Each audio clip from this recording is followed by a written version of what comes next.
오늘 말씀 함께 보도록 하겠습니다. 오늘 말씀은 누가복음 17장 20절에서 37절까지 말씀입니다. 누가복음 17장 20절에서 37절까지 말씀입니다.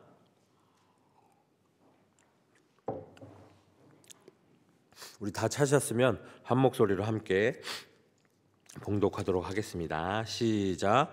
바리새인들이 하나님 나라가 어느 때에 임하나니까 묻거늘 예수께서 대답하여 이르시되 하나님의 나라는 볼 수 있게 임하는 것이 아니요 또 여기 있다 저기 있다고도 못하리니 하나님의 나라는 너희 안에 있느니라.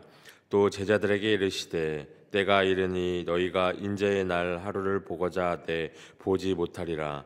사람이 너희에게 말하되 보라 저기 있다 보라 여기 있다 하리라. 그러나 너희는 가지도 말고 따르지도 말라. 번개가 하늘 아래 이쪽에서 번쩍 이어 하늘 아래 저쪽까지 비침같이 인자도 자기 날에 그러하리라. 그러나 그가 먼저 많은 고난을 받으며 이 세대에게 버림바 되어야 할지니라. 노아의 때 된 것과 같이 인자의 때도 그러하리라. 노아가 방주에 들어가는 날까지 사람들이 먹고 마시고 장가들고 시집가더니 홍수가 나서 그들을 다 멸망시켰으며 또 롯의 때와 같으리니 사람들이 먹고 마시고 사고 팔고 심고 집을 짓더니 롯이 소돔에서 나가던 날에 하늘로부터 불과 유황이 비오듯 하여 그들을 멸망시켰느니라. 인자가 나타나는 날에도 이러하리라. 그날에 만일 사람이 지붕 위에 있고 그의 세간이 그 집안에 있으면 그것을 가지러 내려가지 말 것이요 밭에 있는 자도 그와 같이 뒤로 돌이키지 말 것이니라. 롯의 절을 기억하라. 무릇 자기 목숨을 보고나고자 하는 자는 잃을 것이요 잃은 자는 살리리라. 내가 너에게 이르노니 그 밤에 둘이 한 자리에 누워 있음에 하나는 데려감을 얻고 하나는 버려둠을 당할 것이요 두 여자가 함께 맷돌을 갈고 있음에 하나는 데려감을 얻고 하나는 버려둠을 당할 것이니라. 그들이 대답하여 이르되 주여가 이르시되 죽어 있는 곳엔 독수리가 모이니라 하시느니라. 아멘. 우리가 어떤 행사를 하거나 우리가 약속을 할 때 항상 우리가 어떻게 하죠? 날짜와 시간, 장소를 이렇게 알려주죠. 근데 이처럼 날짜와 시간과 장소를 알리는 이유가 뭘까요? 그 행사를 우리가 그 약속을 잊어버리지 말고 많이 참석해 달라는 의미라는 것이에요. 근데 우리가 바쁘게 살아가다 보면은 그 약속을 잊어버릴 때도 많고 그 행사를 우리가 잊어버릴 때도 많이 있다는 것이에요. 그래서 요즘은 어떻게 해요? 우리가 잊지 말라고 문자, 카톡이나 이런 거로 공지를 합니다. 근데 오늘 이 본문에 바리새인에게도 하나님 나라가 임할 때와 장소가 어떻게 해요? 매우 궁금했어요. 왜냐하면 이 바리새인들은 예수님께서 말씀하시는 하나님 나라에 대해서 정확하게 이해하지 못했기 때문이라는 것입니다. 하나님 나라는 어떻게 해요? 이미 우리 가운데 임재하고 있으면서도 동시에 그리스도의 이 재림을 통해서 완전히 성취될 것이라는 것이에요. 그리스도에는 이 두 시간의 사이의 긴장 속에서 우리는 항상 살아가야 한다는 것입니다. 우리는 이 현재의 삶에서 어떻게 해요? 충실하게 우리가 살아가면서 언제든지 우리가 어떻게 해요? 주님을 맞이할 준비를 해야 한다는 것입니다. 하나님 나라의 가치를 우리가 어떻게 해요? 세상 속에서 정말 실현하면서도 궁극적으로 이 세상에 속하지 않는 자로서의 정체성을 어떻게 해요? 유지해야 한다는 것이에요. 이러한 긴장 속에서 우리는 어떻게 해요? 항상 균형 있는 삶을 살아가는 지혜를 얻고 함께 나가야 한다는 것입니다. 그것이 어떻게 해요? 우리가 주님께 기도하고 말씀 가운데 항상 살아가야 한다는 것을 잊지 마셔야 한다는 것입니다. 그럼 우리가 20절에서 21절까지의 말씀을 바라보면 이 바리새인들은 하나님 나라가 이 세상에 눈에 보이게 어느 특정한 장소에 임하는 줄로 생각을 했다는 것입니다. 예수님이 이 예루살렘에서 이 로마 정부를 몰아내고 이 독립 이스라엘을 세우면 하나님 나라가 임하는 것으로 생각했다는 것이에요. 그들은 이 이스라엘이 독립할 그때를 물었어요. 그러나 예수님은 하나님의 나라는 어떻게 해요? 볼 수 있게 임하는 것이 아니라고 말씀하셨습니다. 여기 있다 저기 있다고 못한다고 하셨어요. 하나님 나라는 지금 우리 속에 있다고 말씀하셨습니다. 지금 우리 속에 하나님 나라를 이루는 사람들이 하나님 나라로 갈 수 있다는 것이죠. 하나님 나라는 지금 여기에 우리가 사는 우리 마음속에 있다는 말씀입니다. 하나님 나라는 뭐 잘 먹고 잘 마시고 좋은 옷을 입는 것이 아니라 우리 마음속에 성령 안에서 이루어지는 뭐죠? 기쁨과 평안과 죄사함을 받는 나라라는 것입니다. 우리 안에 성령님이 거하시면 어떤 환경, 조건 가운데서도 기뻐하는 나라라는 것이죠. 조막이나 궁궐이나 그 어디나 우리가 잘 알고 있는 성령님과 함께하고 하나님 나라를 누리는 사람이 하나님 나라에 거할 수 있다는 것입니다. 이 사단이 또 만드는 나라도 우리 마음속에 이루어질 수 있는 나라가 있을 수 있다는 것이에요. 우리 마음에 하나님 나라가 이루어지면 어떡하죠? 또 사단이 끊임없이 우리 마음과 생각을 또 공격하러 들려난 것이에요. 사단이 또 우리 마음을 또 다스리면 우리의 마음속에 두려움이 생기고 또 불안이 생기고 염려가 생기고 미움과 다툼이 생겨난다는 것입니다. 원망과 불평이 생겨나요. 그래서 우리는 이런 사단의 공격을 기도와 말씀으로서 항상 방어할 생각을 하고 있어야 하고 물리치고 마음속에 항상 하나님 나라가 이루어지게 기도와 말씀을 끊임없이 우리가 함께 이어져 나가야 한다는 것을 잊지 마셔야 한다는 것입니다. 우리 하나님 나라를 누리는 사람들이 모인 이 가정들과 또 교회를 통해서 하나님 나라가 또 이루어질 수 있다는 것이죠. 그래서 우리는 하나님 나라를 볼 수 없습니다. 세상 사람들도 하나님 나라를 볼 수 없어요. 그러나 우리는 이 가정과 교회를 통해서 하나님 나라를 함께 맛볼 수 있다는 것입니다. 세상 사람들은 하나님 나라를 볼 수 없어요. 그 가정과 교회를 통해서 하나님 나라를 볼 수 있고 우리가 가정과 교회를 통해서 하나님 나라를 또 맛보게 할 수 있다는 것입니다. 그래서 우리가 우리 이웃들, 우리 주변에 있는 사람들도 함께 그 하나님 나라를 맛볼 수 있도록 정말 말씀과 기도로서 함께 이 교회와 가정 안에 들어와서 함께 해야 한다는 것을 잊지 마셔야 한다는 것입니다. 우리 22절과 24절을 보시면 예수님께서는 또 이번에 제자들을 향해서 말씀하십니다. 마지막에 이루어질 하나님 나라는 이 인자의 날을 보려고 해도 볼 수 없을 것이라고 말씀하십니다. 왜냐하면 그날과 그때는 하늘의 천사들도 모르고 아들도 모르고 오직 하나님만 아시기 때문이라는 것입니다. 종말의 때가 가까울수록 자신이 그리스도로 주장하는 적그리스도와 거짓 그리스도가 많아질 것이라고 말씀하시는 거예요. 그래서 우리나라에는 물론 세계 곳곳 그리스도인 인척, 성령인 척 이런 사람들이 있고 지금도 많이 있다는 것입니다. 그들은 유한하기 짝이 없는 이 피조물에도 불구하고 전능한 척하고 영원한 척하고 그러나 모두 그들은 가짜라는 것이죠. 그리고 비 오는 날에 하늘에서 번개가 번쩍하고 그 번개의 그 가시권 내에 있는 사람들 모두 그것을 볼 수 있듯 주님께서 다시 오시는 때에는 주님께서 정말 시공을 초월하는 분이시기 때문에 모든 사람에게 보이는 방법으로 임하게 될 것이라고 말씀하고 계신다는 것입니다. 그래서 심판의 주님으로 또 초월하는 시공을 초월하는 분으로 영원하신 분으로 오시는 분이 아니시면 주님이 아니시라는 것을 우리는 말씀을 통해서 깨달아야 한다는 것입니다. 우리 26절에서 27절을 보면 하나님 나라는 우리에게는 구원이지만 하나님을 알지 못하는 사람들은 심판이 올 것이라는 것이죠. 예수님은 과거에 있었던 심판을 근거로 앞으로 올 심판의 날을 알게 쉽게 또 설명해 주십니다. 그날 노아 시대의 구원과 심판과 유사하다는 것이죠. 그날에 사람들은 먹고 마시고 시집가고 장가들었어요.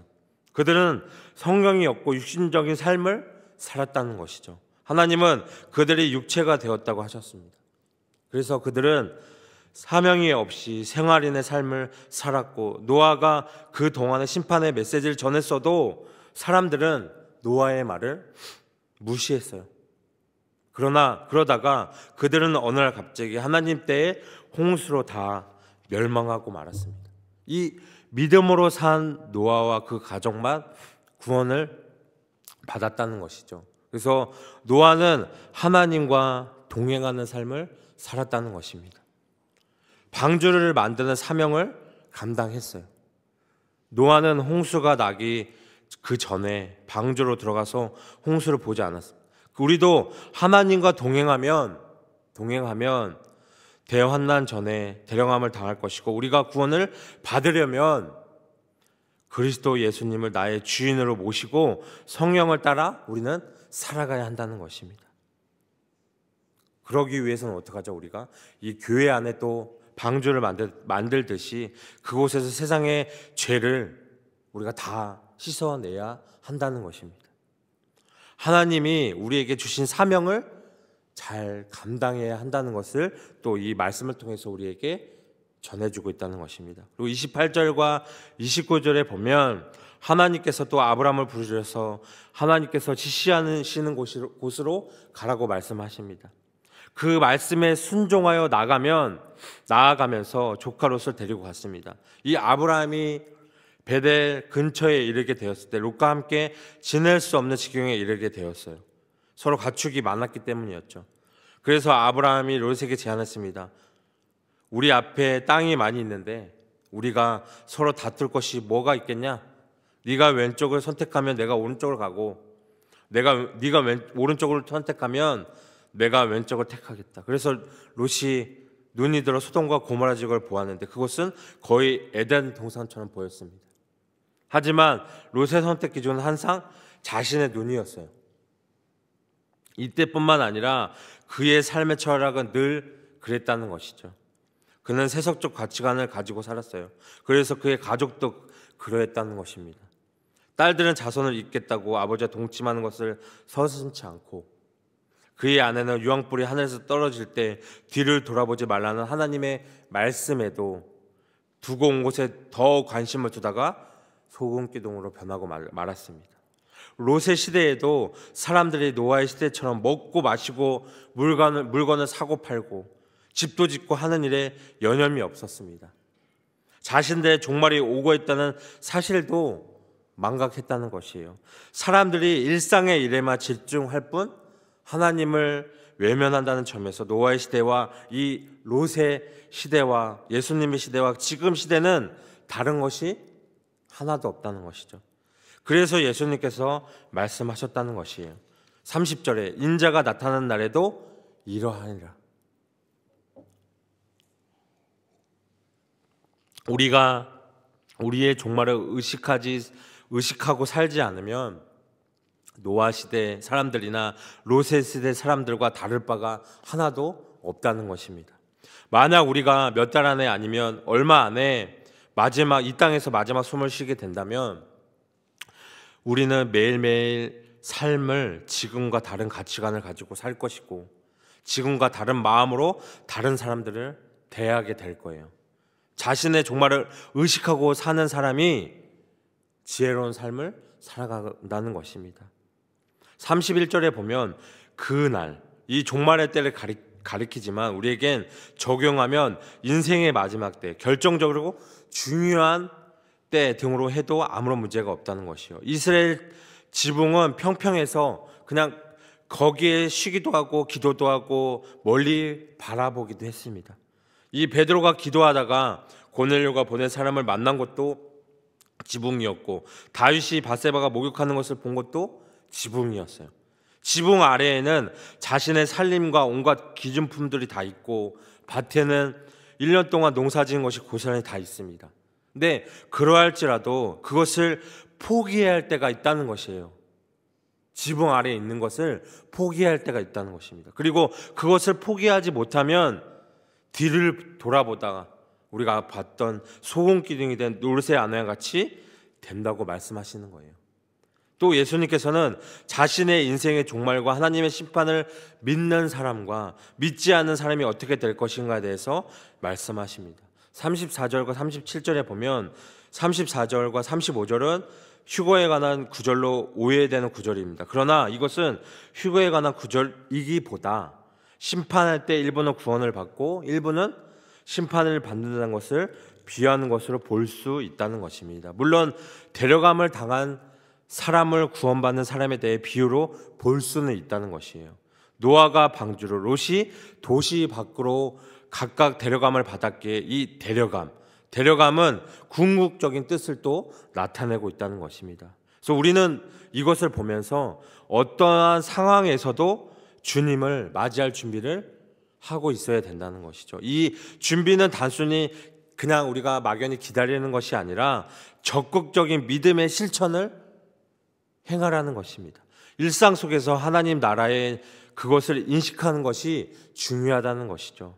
우리는 주변에서 일어난 사건들과 하나님의 말씀을 통해서 항상 그 긴장 속에서 살아가야 한다는 것입니다. 그래서 이러한 긴장과 인식은 우리의 신앙생활의 깊이를 또 더할 수 있고 하나님과의 관계를 더 강화할 수 있다는 것이에요.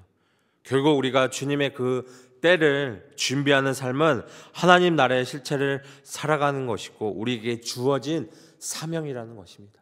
그래서 우리가 이 땅에 있을 때 어떻게 해요? 그 사명을 주님께서 주신 그 사명을 잘 감당하며 살아가야 한다는 것입니다. 우리가 마지막 37절에 보면 제자들은 하나님의 나라가 임하는 때를 질문한 바리새인의 질문에 이어서 하나님 나라가 임하는 장소에 가야 질문합니다. 주여 어디에 오니까? 이러한 질문은 하나님 나라를 장소적으로 이해하지 말라는 23절에 예수님의 가르침을 깨닫지 못한 질문이라는 것이죠. 제자들이 제기한 장소에 관한 질문은 34절과 35절에 관련지어서 이해할 수 있습니다.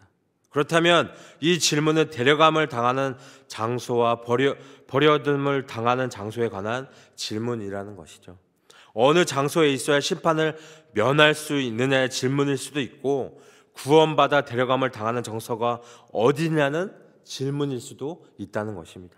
이러한 질문에 관해서 예수님께서는 장소가 중요한 것이 아니라 그 장소에 있는 사람이 어떠하냐가 중요함을 지적하고 계십니다. 의인들이 있는 곳엔 구원이 임하고 악인들이 있는 곳엔 심판이 임하는 것이라는 것입니다. 데려감을 당하느냐 버려둠을 당하느냐가 중요한 것이 아니라 그가 어떠한 자인자가 중요하다는 것이죠.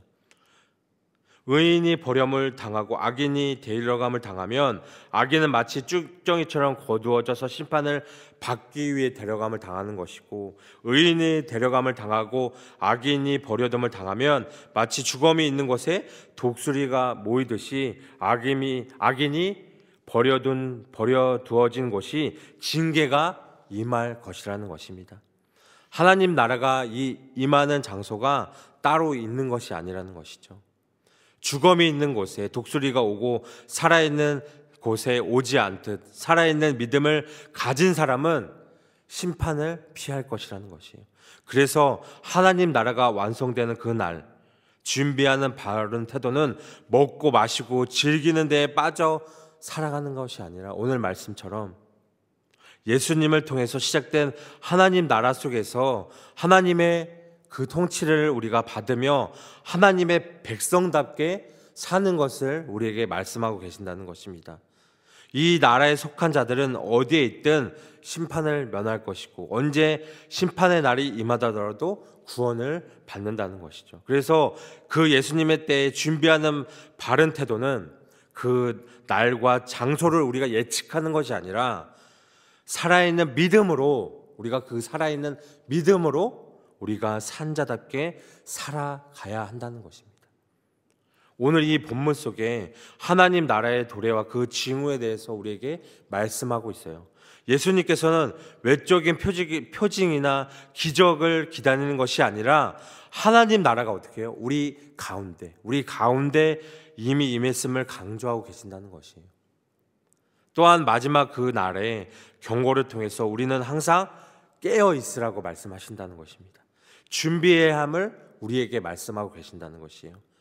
예수님께서 노아의 때와 롯의 때를 예로 들어서 사람들이 평범한 일상에 빠져 있을 때 갑작스러운 심판이 올 것임을 경고하십니다. 그러므로 우리는 세상의 것들에 매이지 말고 하나님 나라를 향한 소망과 준비를 가지고 살아가야 한다는 것이에요. 이 말씀은 우리에게 정말 우리 안에 있는 이 신앙의 경각심과 주님의 때에 대한 준비를 촉구하고 있다는 것입니다. 결론적으로 우리는 어떻게 해요? 성령 충만함을 유지하면서 믿음을 잃지 말고 우리가 거룩한 삶을 살고 세상의 것들에 눈을 돌리지 말고 미련을 갖지 말고 하나님 나라를 소망하며 살아가야 한다는 거 우리에게 말씀하고 계신다는 것이에요. 하나님이 우리에게 주신 사명을 잘 감당하라는 말씀이라는 것입니다. 우리가 지금 여기에 하나님의 나라를 소망하며 정말 우리가 함께 그 나라를 이루어 가야 한다는 것입니다. 그러기 위해서 어떻게 해요? 우리가 믿음을 잃지 말고 주님께서 주신 그 사명을 끝까지 함께 잘 동행하며 감당해야 한다는 사실입니다. 그래서 오늘 이 말씀을 통해서 이것을 잊지 마시고 우리가 항상 주님을 위해 달려갈 수 있는 우리 여러분들 되기를 소망합니다.